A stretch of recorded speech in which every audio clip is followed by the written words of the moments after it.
My name is Dana Whitfield, I'm 38 years old, and I gave my father's cabinetry shop 19 years of my life before he handed it to my little brother in the middle of the workshop, in front of every man on the payroll. His whole explanation was one sentence: he connects better with the customers.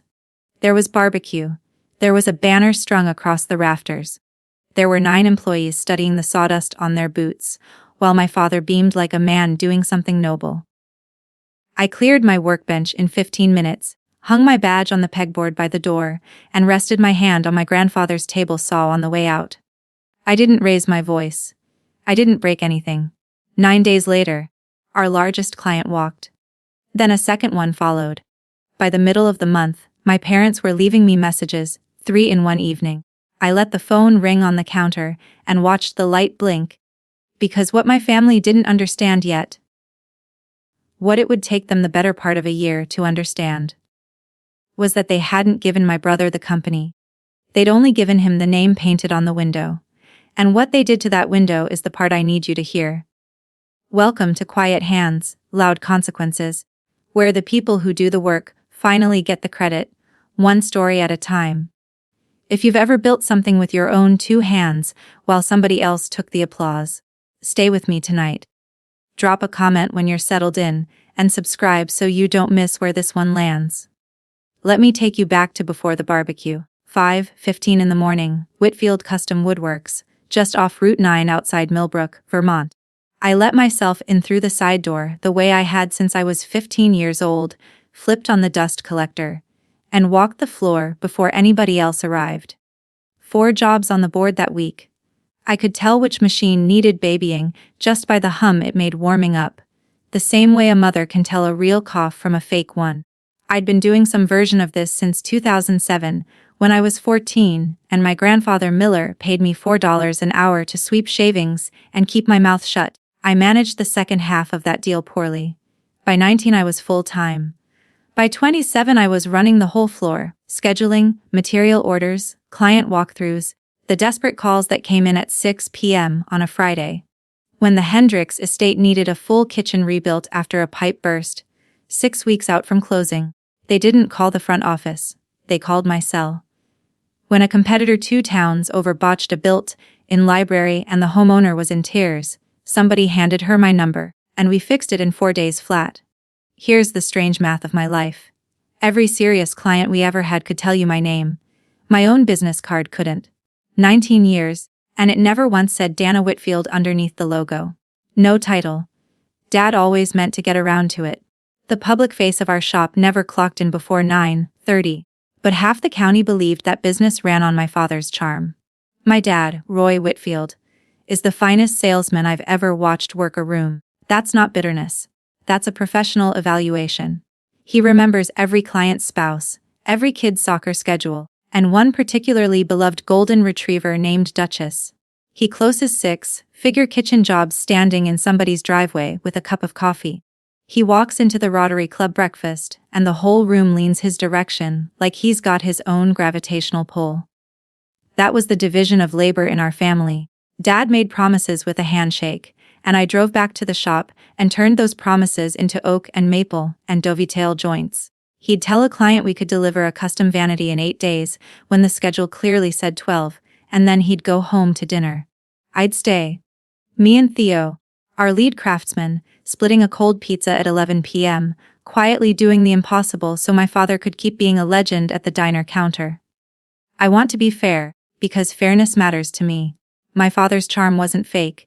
He loved those clients, genuinely, and they loved him back. But somewhere along the way, he decided the charm was the product. The wood was just what we wrapped it in. Every year or 2 I'd bring up the future. My role, a real title. What happens when he eventually steps back? Every year I got the same warm non-answer. Let's talk after the holiday rush, kiddo. The holiday rush ended 19 times. The conversation never came. And here's the detail I never told anybody, because it felt like betraying my own father. In 38 years, Roy Whitfield never once ran a table saw. Not once. He couldn't square a board without ruining it. The man sold custom woodworking the way a travel agent sells the Amalfi Coast. Beautifully, sincerely, and without ever setting foot there himself. None of that mattered until suddenly it was the only thing that mattered. My brother Colton came home in the spring of 2024. He's 4 years younger than me, and I'll say this plainly because it's true. Colton is talented. He'd spent 6 years at a build firm in Burlington doing client relations and showroom presentations, and he's genuinely gifted at making people feel comfortable spending money. He came back with a leather portfolio and a slideshow titled Whitfield Reimagine. My father watched that presentation the way some men watch a fireworks show. There were slides about brand storytelling and customer journey, and a word cloud where the biggest word, in size 48 bold, was authentic. I found that funny in a way I kept entirely to myself. He'd audited everything. The client experience audit was the one that got under my skin, though it took me a full month to notice what it actually did. Quietly, politely, my name came off the estimate emails. Requests that used to land straight in my inbox started routing through a new address called Hello Whitfield Woodworks.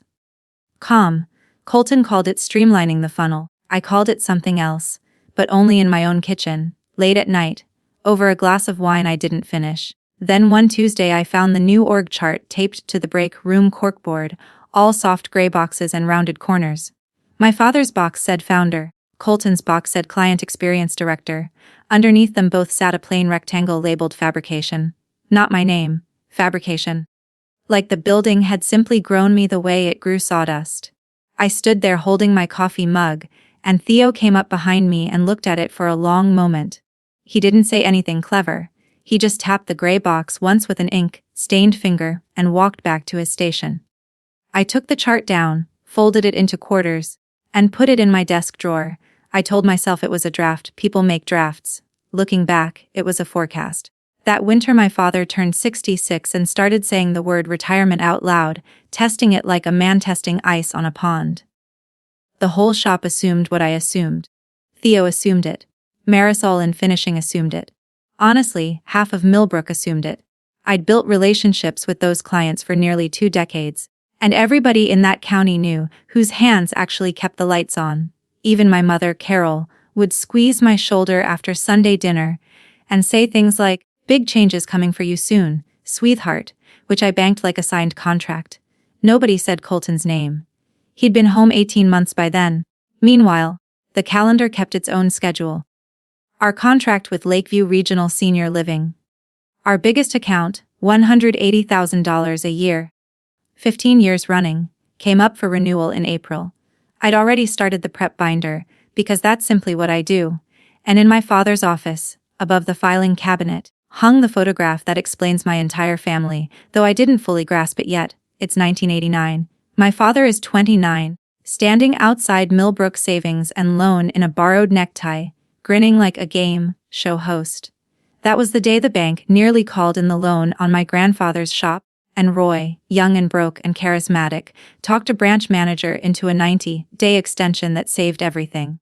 Every Whitfield child was raised on that story the way other kids get raised on scripture. The smile that saved the shop. My father would point at that photograph with his coffee mug and say, "That's the day I learned what this business really sells." My grandfather never once commented on it, not that I ever heard, and Miller lived until 2013. My father believed that photograph was the day he saved the family. He never told anyone the rest of the story. I had to wait almost 35 years until the whole thing was on fire to hear it. Now, before you ask why a grown woman spent 19 years without so much as an employment contract, let me tell you what I actually did, because I never sat quietly and hoped for the best. In 2016, when I took over daily operations, I asked my father to put succession in writing. He agreed enthusiastically, the way he agreed to everything, and scheduled a meeting with Gordon Reyes, the family attorney. Then he canceled it. In 2019, a larger cabinetry outfit in Burlington offered me a real operations position, a real salary, a real title. I said yes in my head for 2 full days. That same week my father landed in the emergency room with chest pain.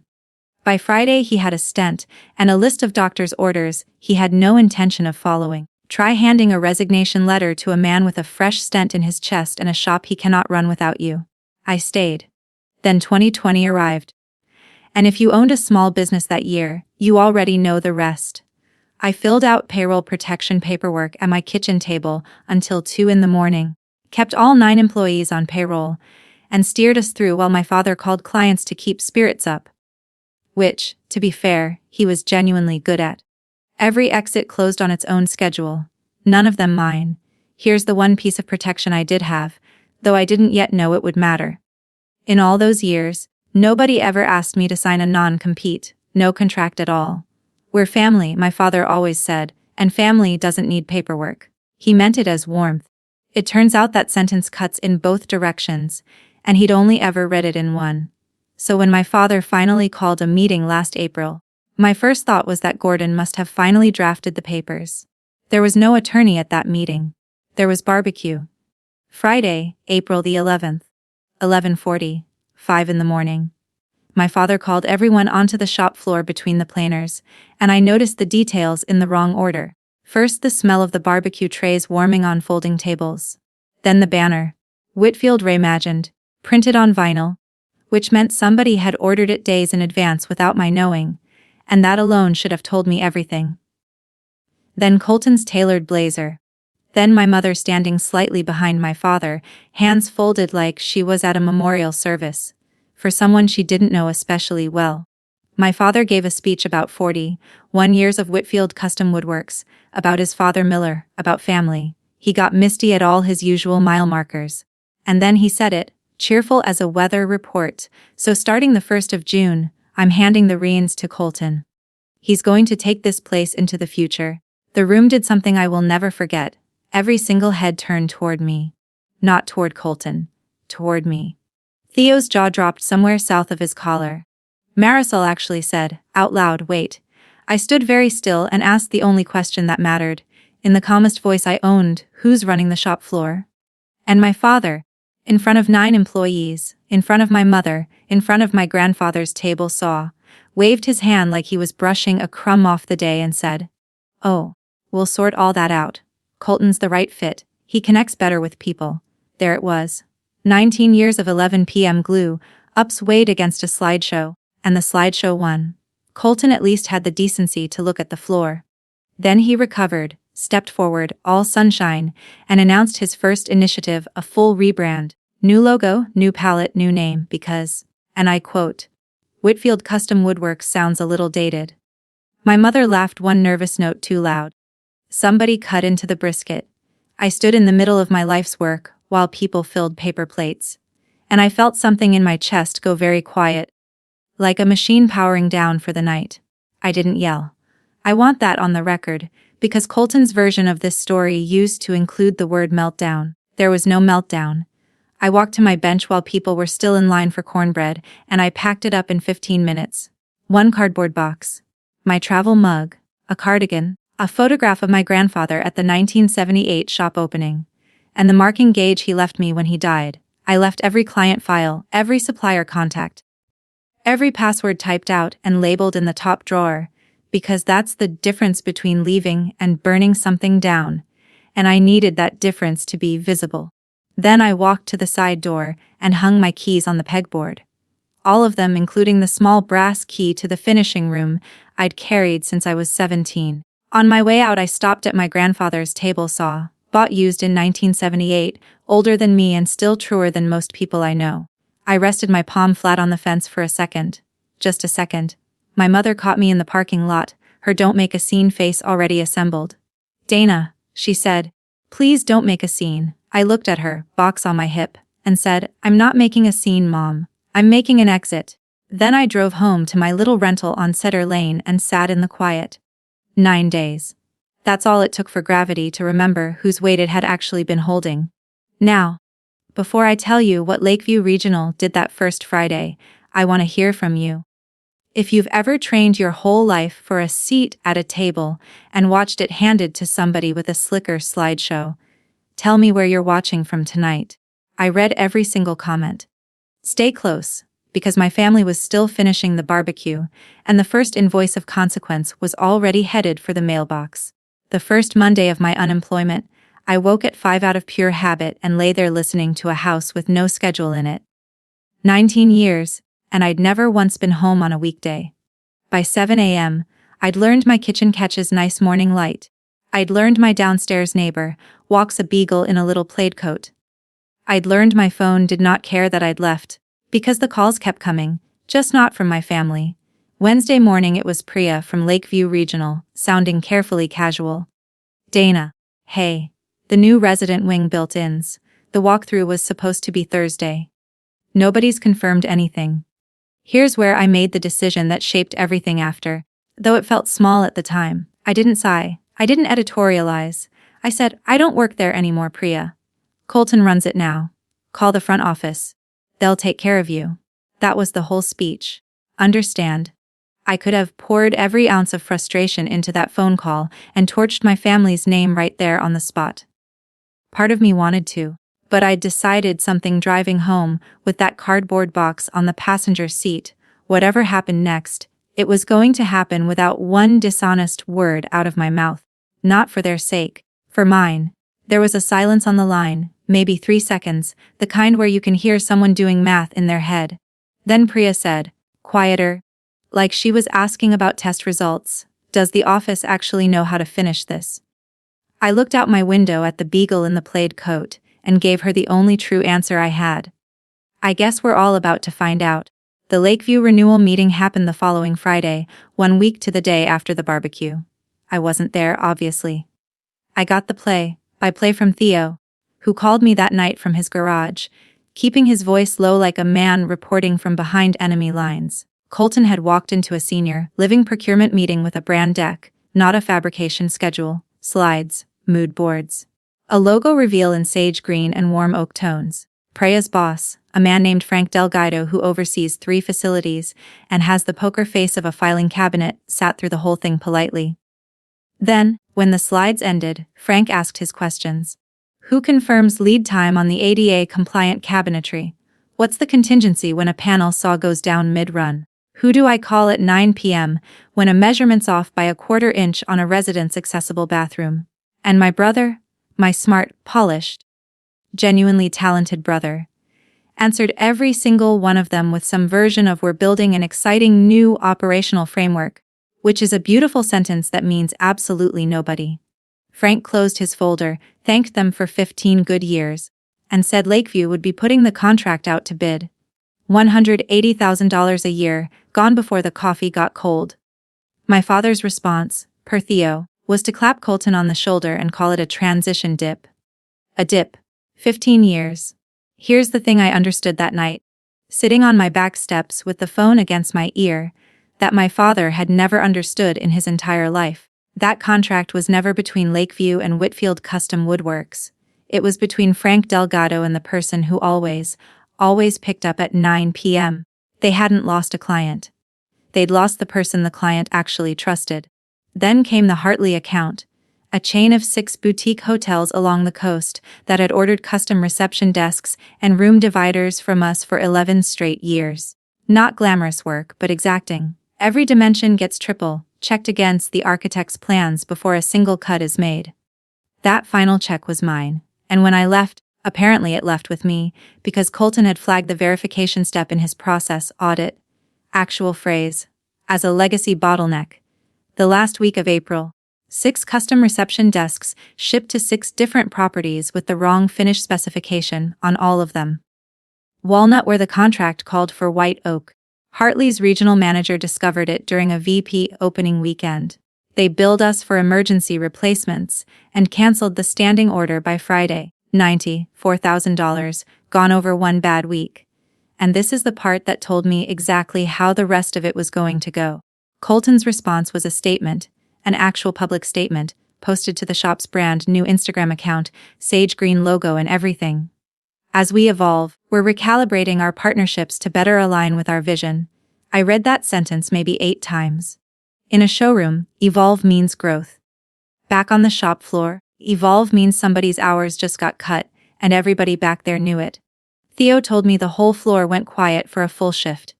2 clients, 2 catastrophic weeks. The 2 biggest lines in the ledger. I sat at my kitchen table with a legal pad, and did the math on what was left holding up payroll. There was a hole in it you could drive a delivery truck through. April 30th, a Wednesday.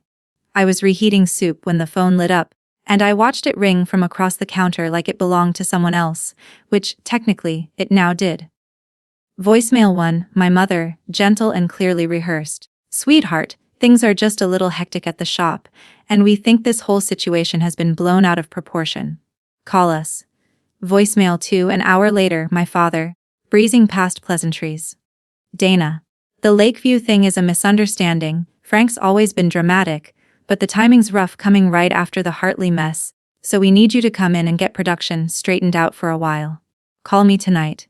And voicemail 3, my father again, near 10 p.m., the salesman's polish finally cracking at the corners. This is about family, Dana. The shop's going through a rough patch and you're sitting at home. Whatever this is, be the bigger person here. I stood there stirring soup and took inventory of everything those 3 messages did not contain. An apology. My old title. Any title at all. A single sentence acknowledging what happened on that shop floor in front of 9 employees. They weren't calling their daughter. They were calling a part that had fallen off the machine, hoping to bolt it back on before anybody important noticed the rattle. So no, I didn't call back. I sat at my kitchen table, finished my soup, and I'll tell you the truth since you've come this far with me. I smiled. Alone in my kitchen. One slow smile. My family took my silence for a sulk. It wasn't a sulk. It was a blueprint, and I'd already started sketching it that afternoon. My mother is a woman who believes there's no wound a pot roast can't close, so the first Sunday in May I was summoned to dinner. I went, you may wonder why, and the honest answer is that 38 years of loving people doesn't shut off just because they broke your heart on a Friday. The good china came out, which in my family signals negotiation. My father opened with a story about the golden retriever client and got his laugh from my mother right on cue. Then, between the roast and the pie, came the offer, and I want you to hear its actual shape. I could help out from home, quietly. No title, no announcement. Just until Colton finds his footing. I would fix the production chaos invisibly from my own kitchen table, while the county kept admiring the sage, green logo. They were offering me my old life back, minus the part where anybody knew it was mine. I said no, softly. No speech. That won't work for me. My mother's face did the thing where disappointment gets dressed up as concern. Then Colton, who'd been quiet the whole meal, leaned in and said the line that told me he genuinely didn't understand it as an insult. Dana, come on. I connect with the customers. You connect with the machines. That's literally all Dad meant. I looked at my little brother for a long moment. He believed it. That was the sad, almost fascinating center of the whole thing. He'd been raised on that photograph too. Same as me, and he'd grown up believing the frame was the entire house. The machines, I said, standing and finding my purse, have never once lied to me, Colton. Thanks for dinner. Nobody followed me to the car, which was its own kind of information. Mid-May, Colton threw the launch party, Solstice Woodcraft. That was the new name, chosen, per the invitation, to reflect warmth, renewal, and craftsmanship reborn. Gorgeous invitation, I'll give him that. I wasn't on the guest list, which spared everyone the trouble of watching me decline. But the shop sits right on my route home from the hardware store, and that Thursday night I drove past slow, the way you drive past a house you used to live in. String lights strung across the lot. Plastic champagne flutes. A projector throwing the sage, green logo against the brick, and honestly, it looked pretty. Then my headlight swept across the dumpster by the loading dock, and I hit the brakes hard enough to slide my grocery bags off the seat, because, sticking straight up out of that dumpster, on top of flattened cardboard and packing foam, was the sign, 6 feet of solid cherry, Whitfield Woodworks, burned into the grain and hand, gilded by my grandfather in 1978, when the whole operation was one table saw and a prayer. It had hung over that door for 46 years. Miller had touched up the gold leaf himself every spring until his hands got too unsteady, and after that, Theo and I did it every April without ever being asked. They'd unbolted it and thrown it away with the packing foam. I stood in that parking lot in the dark, party laughter drifting around the corner, and I climbed into the dumpster in my good jeans. The sign was heavier than I remembered.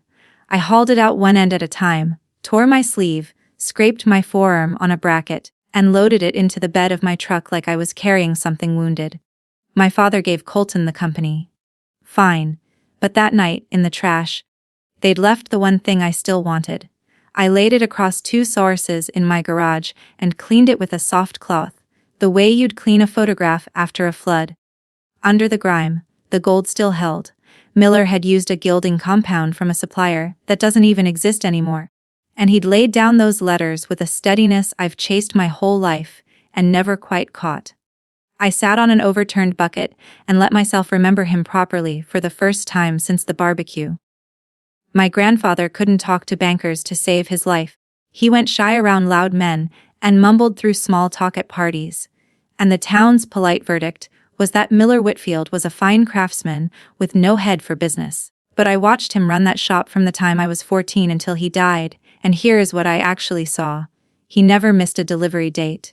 Not once. Weather, equipment failure, the flu. The job arrived when Miller said it would arrive, for 39 straight years. That reliability bought more loyalty than any handshake my father ever sold.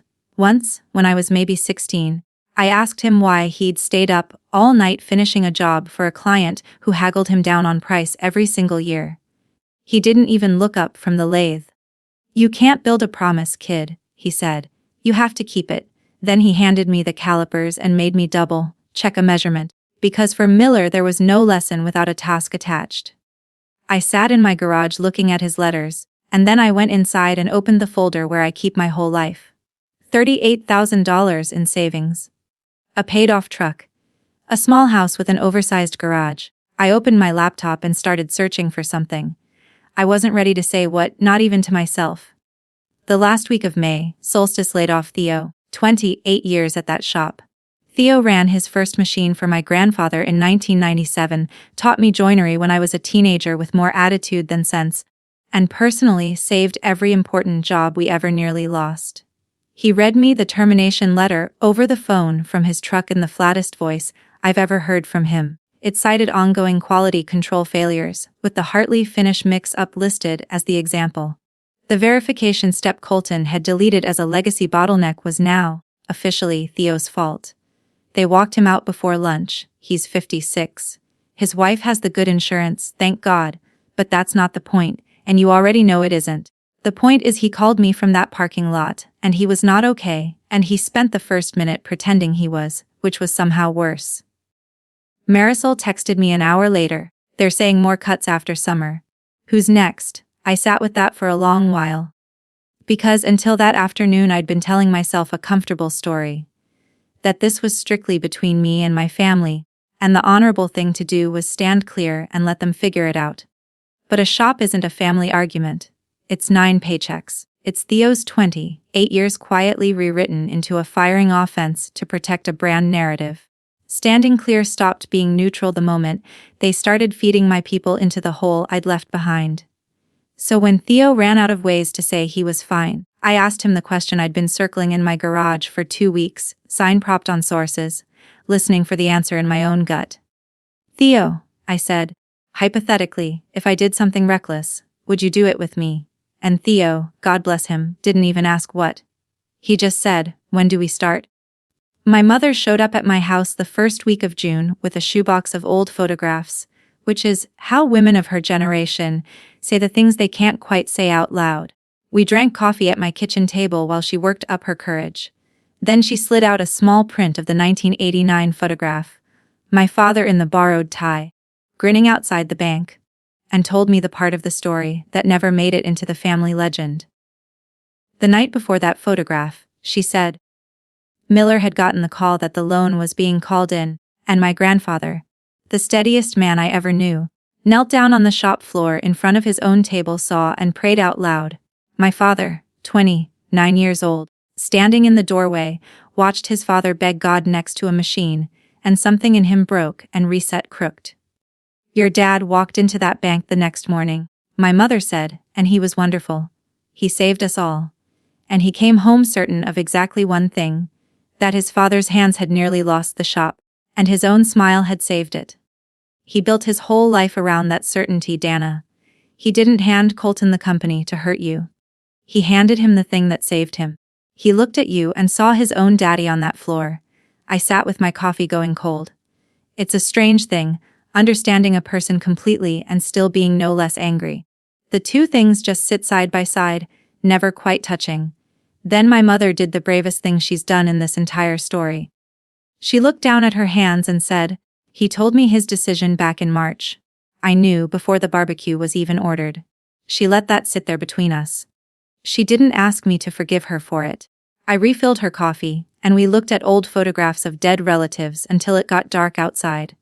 When she left, neither of us had said the word solstice out loud, not once.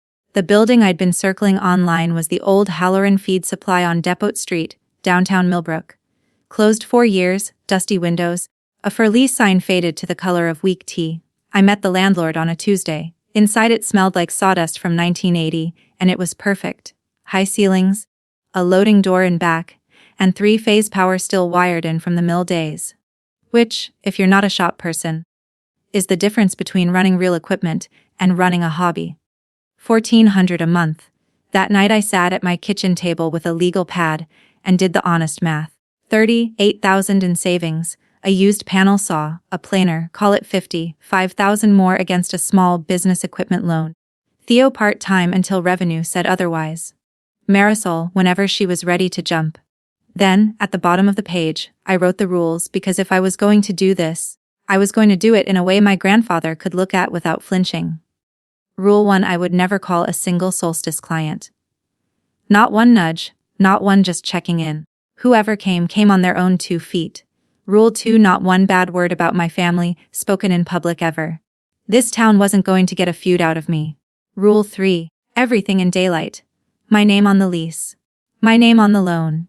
My sign over the door. If I was going to be visible, I'd be visible all the way through. I looked at those 3 rules a long time. Then I signed my name twice that week.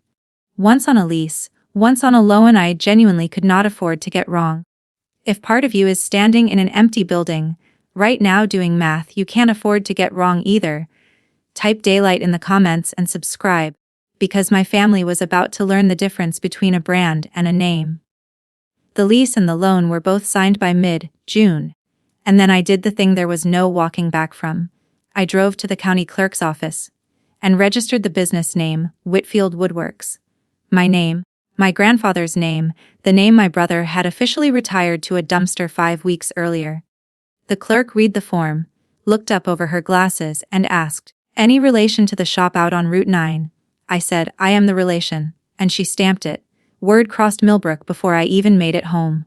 It's a big small town, and news of a Whitfield opening a woodshop against the Whitfield's woodshop was better than anything on cable that week. My father called that evening. "No hello, you're using our name." His voice had a pitch I'd never once heard in it, and I realized, holding the phone away from my ear, that I was listening to my father lose an argument for the first time in my life. "You're doing this to punish me. You're taking the family name to hurt this family." I waited until he ran out of breath. Then I said the sentence I had rehearsed exactly 0 times, which is precisely how I know it was true. "It's my name too, Dad. You threw it in the trash." I went and picked it back up. It was sitting in a dumpster next to packing foam. Silence on the line. A long one. When he finally spoke again, he'd found the salesman's register. Said his lawyers would have opinions. Hung up before I could answer, which was its own kind of mercy, because I didn't have an answer bigger than the one I'd already given. The cease and desist letter from Solstice's attorney arrived 9 days later on very good paper. I read it twice at my kitchen table, and then, "I'm not proud of this, but you deserve the truth." I laughed, because I'd spent 19 years around trade names and trademarks, and whoever drafted that letter was about to have an extremely awkward phone call with their client. That phone call apparently happened because the letter died quietly. Here's why. You cannot, in the same breath, rebrand away a name, announce publicly that the old name no longer reflects who you are, throw the physical sign into a dumpster, and then turn around and claim you still own it. And I wasn't even trading on their brand. I was using my own legal surname, on a business I owned outright, in a trade my family had stopped wanting the moment it required actual sawdust on the floor. Their own attorney knew that better than I did. So while that letter deflated, we built. June and July were sweat and secondhand steel. Theo and I hauled in a used panel saw from a closing shop in Rutland, rebuilt a jointer older than Marisol, and scrubbed 40 years of feed, stored dust out of every corner of that building. Marisol jumped ship in August. Walked in on a Tuesday with her own toolbox and said Solstice had cut finishing down to 3 days a week, so she'd like full-time work, please, and thank you. Opening day was Monday, August 4th. No party, no string lights. I unlocked the front door at 7 a.m., flipped the hand, lettered open sign, and got to work on our first paying job. Custom pew repair for 2 churches and memorial urns for Callahan's funeral home. The humblest work there is, and the least forgiving, because a memorial service doesn't get rescheduled over a warped board. We delivered clean and on time. Then we did it again. And again. And the phone started ringing on its own. I want one fact perfectly clear, because it's the spine of everything that happened after. I never made a single call. Not to Lakeview, not to Hartley, not to any client I'd ever served under my father's roof. They found the shop through the Chamber of Commerce directory, the local paper, and the oldest technology in Vermont. People talking to each other. Last week of August, a white sedan with a Lakeview Regional decal parked outside my window. Frank Delgado walked in holding a folder, looked around at the exposed brick and the second-hand equipment like a man appraising a horse, and said, "Good bones." Then he set the folder on my counter. Our new vendor out of Burlington missed a delivery Tuesday. Resident bathroom cabinetry. I need it in 72 hours, 0 errors. I'm told that's not possible on your equipment. I opened the folder. Same specs I'd written myself once upon a time. I recognized my own margin notes like handwriting. "It's not impossible," I said, "it's just going to be unpleasant." Frank almost smiled. "Price it fair. This is a trial, Donna. Not a favor." I priced it fair. And then the 3 of us, Theo, Marisol, me, ran that job like a field hospital. Staged material Thursday night, ran shifts through Friday, and when the router jammed at 1 in the morning, Marisol and I finished the last dozen panels like we were dealing cards. We delivered Saturday, 4 hours early. I carried the last box in myself. Frank checked 10 pieces at random, initialed the sheet, and then stood there a moment, hands in his coat pockets, studying me the way he studies a spec sheet, carefully, all the way through. "You know what Roy used to tell people about you?" he said. "That you were better with machines. I bought from that shop for 15 years. He tapped the counter once, like a gavel. "You were the person we actually dealt with, Dana. You." The rest of it was just lunch. He signed a 6-month trial the following week. After his sedan pulled out of the lot, I walked out to my truck in the alley, sat behind the wheel, and gripped it until my hands stopped shaking. 5 minutes, maybe. Then I went back inside and finished the funeral urns, because grief keeps a tighter schedule than vindication. That same night, Theo heard from an old contact. Solstice had just landed one big job to prove they could still deliver. The county's Fall Founders Day recognition dinner, 500 custom name plaques for the honorees. Here's what happened with the plaques, and I'd like the record to show I took no real joy in it, or almost none. Solstice ran the job in October, delivered on schedule for once, and nobody caught the mistake until a county clerk read one at random on a Monday afternoon. Wrong year engraved into every single plaque. Send 500 honorees home with a keepsake dated for an event that already happened. Wrong. Marguerite Fenn, the county's events coordinator, called every fabricator in the region by 7 that evening, and my phone rang 4th or 5th. She told me so herself, and I respected her for it. "I've got 3 days, Dana. Can you save this?" I knew whose mistake it was. She knew. The whole county was one raised eyebrow away from knowing too, which is exactly why I handled it completely straight. I quoted her our standard rush rate, same as I'd quote a stranger. No discount to make a point. No premium to make a different one. Fair runs both directions or it isn't fair at all. We had proofs to her by 9 the next morning. She checked the date herself twice, at my request, and laughed while she did it. Finished plaques were in her office within 48 hours. The dinner went off without a hitch, 500 honorees none the wiser. Marguerite called in November to move the county's entire annual contract to us, effective with the new budget cycle. 1 week after that call, Theo's old contact passed along news I'd been dreading on their behalf. News that meant this was no longer just a story about my feelings. For the first time in 46 years, the shop my grandfather built missed payroll. The payroll news hit November 7th, and the town knew by the 8th, because paychecks talk louder than any Instagram post. The Millbrook Courier ran a small business feature that same week. I didn't seek it out. The reporter's cousin had ordered the memorial urns from us, with a photograph of me standing beside my grandfather's table saw, and the headline, "The Whitfield name comes home." I read it with my coffee and felt the strangest mix of things at once. Proud, and a little sick for people I still loved. Colton came in the day after it ran. Not a scene. My brother doesn't do scenes, he does entrances. But this entrance was different. Coat buttoned wrong. Mascara worn down to a suggestion. He was holding the folded newspaper like it was evidence. "You're stealing my life," he said quietly, and it was the quiet that made it land, not the words. I set down the clamp I was holding and gave him the only defense I had, which had the advantage of being entirely true. "I never made a single call, Colton. Not one. You can pull the phone records." He looked around my little shop. Brick, steel, the smell of fresh cut oak. The sage green logo nowhere in sight, and I watched something shift behind his face. When he finally spoke, it wasn't a weapon. It was the truest thing my brother ever said to me. "Dad never taught me the machines," he said. "Did you know that?" "Not once. Every time I asked to learn the shop growing up." He waved me off and told me I was the face of the business. I built my whole life around being the face. He caught himself, straightened his coat, found his exit line. "This isn't over. The bank's giving us options." It didn't sound like a threat, really. It sounded like a boy repeating something his father had told him one more time. "Okay, Colton," I said. He left, and I stood there in my shop finally understanding that my brother and I had grown up inside the exact same photograph. He just never got the chance to step outside the frame. The first snow came the second week of December, soft enough to make even a parking lot look forgiving. We'd had a brutal, good month. The county onboarding, Lakeview's trial volume, custom letterpress ornaments half the county suddenly wanted for Christmas. I was closing alone on a Thursday, lights half down, register counted. The old cherry sign lay on the back workbench under a drop cloth, where I'd been restoring it letter by letter on slow evenings with gilding compound I'd had to special order from a supplier in Ohio. Gold dust on my sleeves. I almost missed him.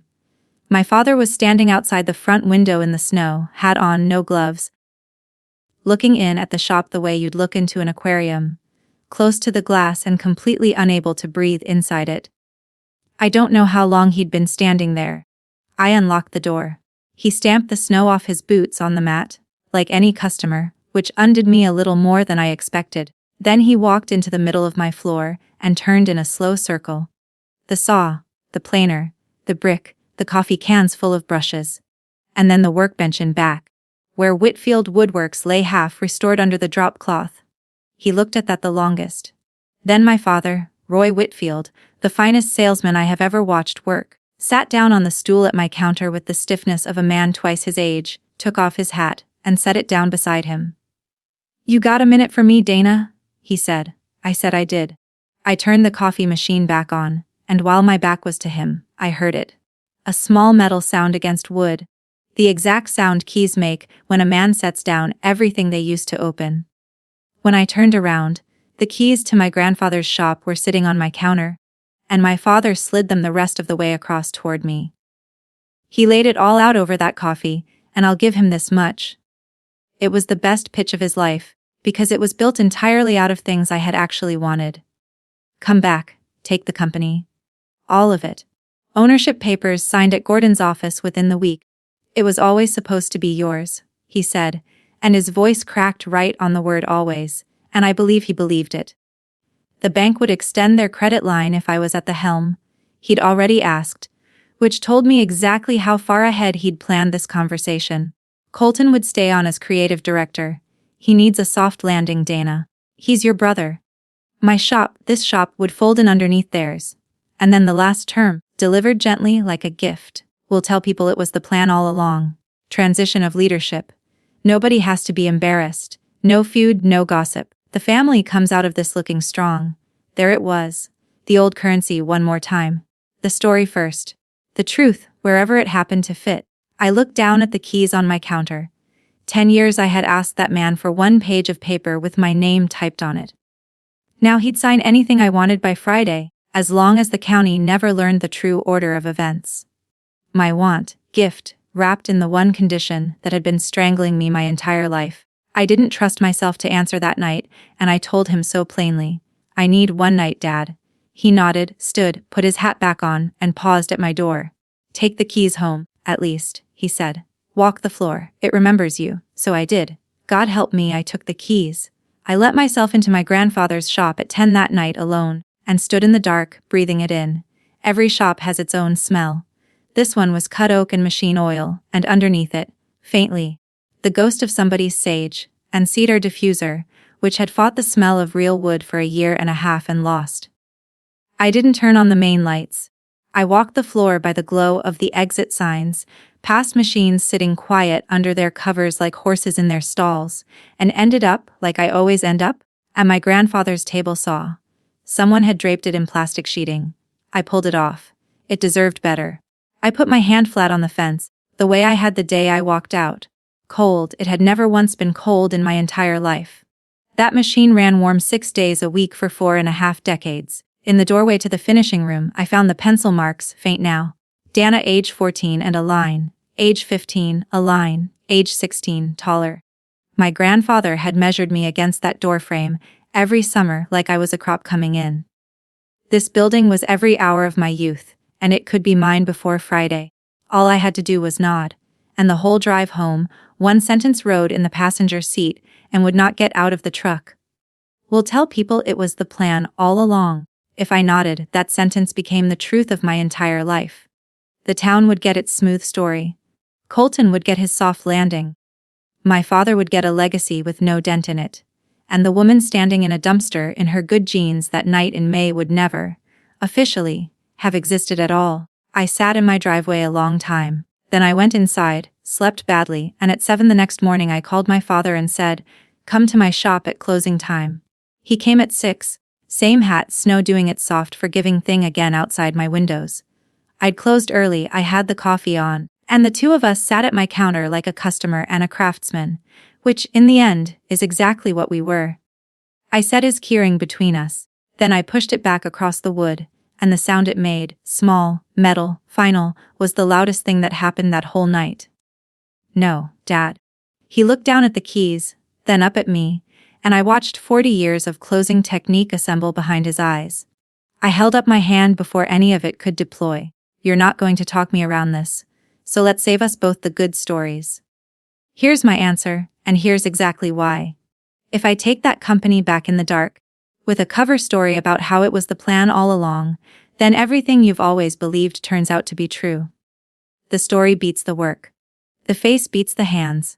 Every hour I ever stood at those machines becomes something we just don't mention forever, so the family can keep looking strong at the Rotary breakfast. I spent 19 years being your quiet miracle, Dad. I'm not signing up for a lifetime contract of it. He started to say my name, and I finished the rest gently, because gentleness was all I had left, and he was still my father. "You told everyone Colton connects better with people." Dad, look at me. I don't connect better with anybody. I just never lied to them. My father sat there and I watched the salesman leave his body. The shoulders first, then the jaw, then the eyes, until what remained was just an old man in a wool coat, perched on a stool, out of stories. When he finally spoke, his voice had gravel in it I'd never once heard from him. "So you'd really just watch it die?" "Your grandfather's shop," and I gave him the truest thing I've ever said out loud. "No, Dad, I watched it die in April. You were there." There was barbecue, he flinched. I put my hand over his and offered the only deal I had left. "Here's what I will do in daylight on paper. I'll hire your crew. Marisol's already mine, and I'll take the others the day they walk through my door. If it comes to liquidation, I'll be at that auction bidding fair market value like anybody else. My money. My name on the check. And from tonight forward, you and I tell each other the truth, or we tell each other nothing at all. That's the whole offer. It doesn't get better, and it doesn't expire." He picked the keys back up off my counter like they weighed 40 pounds. At my door he stopped, back still to me, and said, "Your mother told me you'd say no." Then he was gone, out into the snow. 3 weeks later they taped the auction notice to the door my grandfather had painted with his own hands. Solstice Woodcraft announced its closing the second week of January, in a final Instagram post about New Horizons that pulled 11 likes. 46 years, ended in a font called Century Gothic. The town talked about it for exactly 1 week. Hard wall-to-wall, casserole, grade talk, and then moved on to the school budget vote, because that's what small towns do, and there's a mercy in that. My mother did not move on quite so easily. She came to my house the night the notice went up, sat at my kitchen table where, apparently, all the true things in this family finally get said, and cried the quiet way careful women cry, her rings clicking softly against her mug. Then Carol Whitfield said the sentence my father still couldn't manage to lift. "We were wrong, Dana. Not just about the company. About what you actually were to it." I didn't answer right away. Some sentences you have to let finish landing before you say anything back. Colton didn't call. He sent one text. From Portland, where a design agency had. This is true, and I find it almost elegant. Recruited him off the strength of the Solstice launch materials themselves. The work really was that good, just built on nothing underneath it. His text read the sign was my call. "I'm sorry for that one, not everything, just that one." It was the most honest square inch of my brother I'd ever been handed. I wrote back, "I know, I have it." I hired Marisol's 2 friends from finishing the day they walked in, exactly like I'd promised. On the last Friday of January, the auction house stapled its yellow listing sheets by the old loading dock. Saturday, February 21st, 10 in the morning. Lot 7 table saw 1978, running condition unknown. The auction was held in the cold shop with the big doors rolled open, which felt almost indecent. Like holding an estate sale inside the casket. Dealers from 3 states stamped their boots on my grandfather's floor and breathed white air over the machines. I came with one number fixed firmly in my head and my grandfather's marking gauge in my coat pocket. Theo came too, stood beside me with his arms crossed like a bodyguard for a piece of iron. My father stood near the back, by the finishing room door, hat in his hands. Under pencil marks he probably never even knew were there. He didn't work the room. In my whole life, I had never once seen Roy Whitfield stand anywhere without working the room. The auctioneer moved through the planers, the digital equipment, the pallet racks, quick, bloodless business. Then they reached Lot 7, and a man read out table saw, 1978, running condition unknown, and I raised my card. A dealer from Albany wanted it for parts. He pushed me up to 2,800, then 3,000, in that flat, board-tone dealer's use. And I just kept my card raised, because he was bidding on iron, and I was bidding on every Saturday morning of my childhood, and those 2 markets never clear at the same price. At 3,800 he shrugged and quit. The hammer came down on wood, one clean knock, and the auctioneer said, "Sold," to the lady up front. Theo made a sound in his chest he denies to this day. I wrote the check against the hood of my truck with my grandfather's marking gauge tucked in my pocket, and my hand did not shake. When I looked up, my father was standing beside the saw. He put his palm flat on the fence, exactly where I always put mine. I never taught him that. Maybe it's the only thing in this whole story that's genetic. "Not selling anything," he said quietly. "Miller would have hired you before he ever hired me." I folded the receipt into my pocket. "I never made a single call, Dad," I said. "But I'm glad you finally did." We stood there together, one hand each on the cold machine, while men in canvas coats hauled the rest of it out into the daylight, and neither one of us was ashamed of it. That was new. It's May of 2026 now, and I'll tell you exactly how it all sits, because you've earned the ending. The old table saw runs. It took Theo 3 weeks and a parts hunt across 2 states to wake it back up. He talked to that machine the whole time, low and patient, the way you'd gentle a spooked horse. The first thing we ran on it was a wedding invitation set, thick cotton paper, real impression you can feel with your thumb. When the bride's mother came to pick them up, she cried right there at my counter. The good kind of crying. The sign went up in April, on a Sunday morning, almost exactly 1 year to the day since the barbecue. I rented the lift myself, and Theo and Marisol steadied the ladder while I bolted my grandfather's cherry sign, gold letters fully restored, every serif, over my own front door on Depot Street. Whitfield Woodworks. There's a satisfaction that lives in your shoulders. Did you know that? You feel it the moment you drive the last bolt into something true. Lakeview signed the full annual contract in May, Frank and me leaning over spec sheets at my counter, everything itemized, everything in daylight. Marisol has real dental now. She showed the whole shop her first crown like it was an engagement ring. And on Saturday mornings, more weeks than not, my parents come by. My mother brings tomato starts for my window boxes and rearranges my display when she thinks I'm not looking. My father drinks his coffee standing under the sign. He lingers out there a while, some Saturdays. Once I watched him reach up and touch the bottom edge of the cherry wood with just his fingertips, the way you touch a headstone. Then he came inside and asked what a man's got to do to get a refill around here. The town, being a town, tells it however it wants. The Whitfields moved the business downtown. The daughter runs it now. Isn't that nice? The likable version. The smooth story. My whole life, that machine ate the truth and printed something prettier instead. Let it run, because for the first time since 1978, the smooth story and the true one finally came off the press looking identical. Colton's thriving in Portland, and I mean that without a single splinter left in it. He builds brands for companies that actually hire him to build brands. The right tool, finally, in the right drawer. He's good at it, and they pay him like it. We talk once a month, short calls, real ones. Last month he asked me to build him a set of business cards, engraved brass, mailed up special. I did. He sent back a photo of them on his new desk, no caption at all. Between a brother and a sister, that's practically a treaty, and my father found a new ending for his favorite story. I've heard him tell it now at the diner at the bank.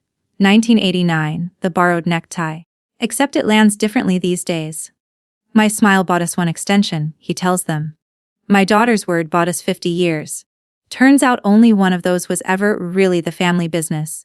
If there's one thing I'd set in oak and hand to every quiet person out there doing invisible work for people they love, it's my grandfather's line, with my own hard-won ending stitched onto it. You can't build a promise. You have to keep it. And if the people at your own table only notice you the moment you stop, then stop. Stand in the daylight and build where everyone can watch, until your name over your own door finally says everything you spent years waiting for somebody else to say. That's my story. The barbecue on the shop floor. The sign in the dumpster. The keys I slid back across my own counter. If it found you tonight, somebody you love is invisible at their own table. Send them this one. And tell me in the comments what you'd have done. Subscribe to Quiet Hands, Loud Consequences. There's always another quiet person about to stand up.